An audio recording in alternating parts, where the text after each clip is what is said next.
Saudara dan saudariku yang terkasih, Salam, selamat berjumpa dengan Renungan Harian Kerasulan Baru. Damai sejahtera Tuhan Yesus Kristus menyertai kita.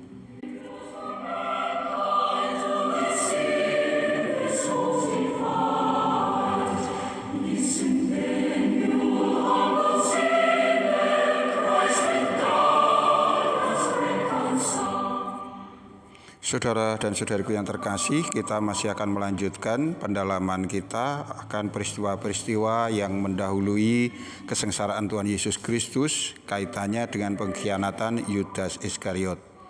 Kita akan membaca bagian Alkitab dari kitab Matius pasal 26 ayat 24. Anak manusia memang akan pergi sesuai dengan yang ada tertulis tentang dia. Akan tetapi celakalah orang yang olehnya anak manusia itu diserahkan. Adalah lebih baik bagi orang itu sekiranya ia tidak dilahirkan.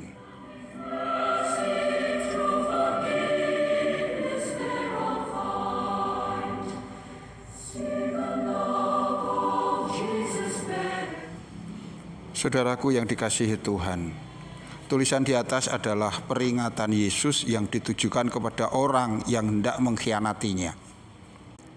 Ketika pesan itu diutarakan, Yudas Iskariot ada dan ikut mendengarnya. Sebuah pesan yang bukan hanya tegas, tetapi juga terkesan keras. Seberapa serius perbuatan jahat yang disebutkan itu disertai dengan konsekuensi yang berat sebagai akibatnya, yaitu dengan kata celakalah dan seterusnya. Tetapi Yudas sama sekali tidak menggubrisnya. Ia tetap dengan rencananya bersekongkol dengan iblis untuk menjual Yesus seharga upah seorang budak, sebuah harga yang sangat rendah. Sampai di sini orang seharusnya tahu bagaimana menempatkan Yudas Iskariot dan tidak perlu mempermasalahkan status Yudas sebagai pengkhianat dengan mengatakan bahwa seharusnya orang mengangkat Yudas Iskariot ini sebagai pahlawan. Karena melalui tindakannya, perbuatannya, maka rencana pengorbanan Yesus dapat terlaksana. Ini sungguh pendapat yang dangkal dan naif. Mengapa demikian? Ada beberapa alasan antara lain. Yang pertama, bagi orang yang percaya apapun rencana Allah pasti terlaksana, tidak tergantung kepada manusia. Tetapi setiap orang yang menyondongkan diri kepada iblis sudah pasti akan celaka. Dua, setiap perbuatan itu dinilai bukan hanya pada hasil akhirnya, tetapi bahkan sejak dari niat yang mendasarinya. Setiap orang yang berkeinginan hidup menurut kehendak Allah akan senantiasa dihargai, meskipun setelah berusaha dengan sungguh-sungguh ternyata ia tidak berhasil dan tetap kedapatan dosa.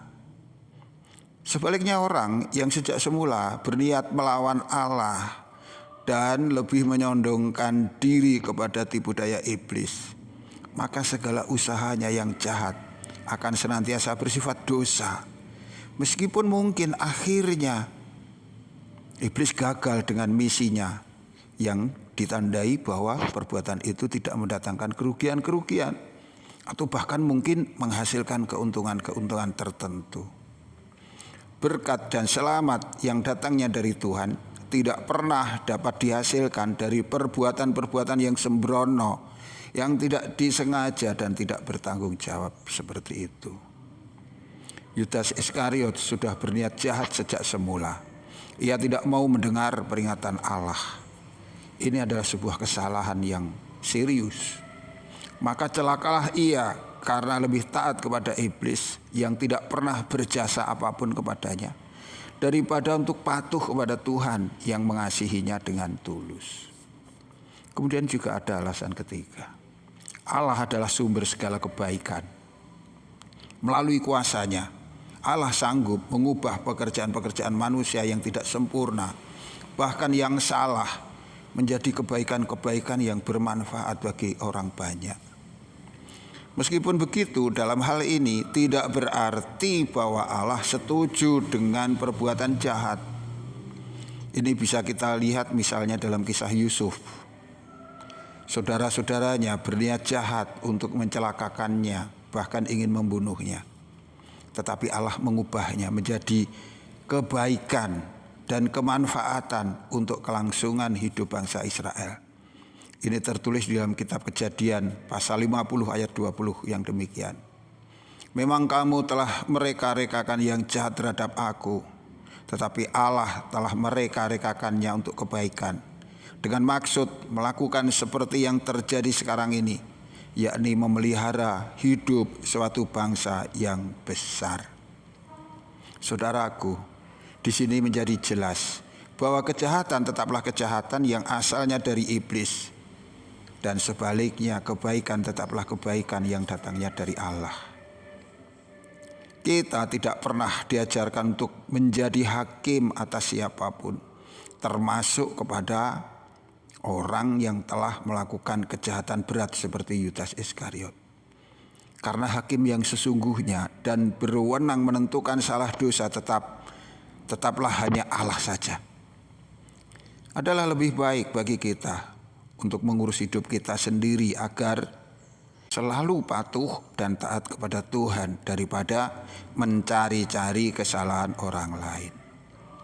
Mereka yang memberi penafsiran bahwa Yudas Iskariot seharusnya diangkat menjadi pahlawan karena tindakannya yang mengkhianati Tuhan adalah bagian dari pekerjaan iblis yang ingin mengacaukan iman kita. Kita jangan terpancing, kita jangan menjadi ragu-ragu oleh karena hal itu. Melainkan tetaplah percaya teguh kepada rencana Tuhan yang hendak menyelamatkan kita.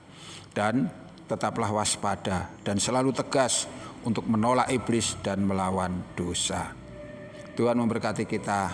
Sampai jumpa. Amin.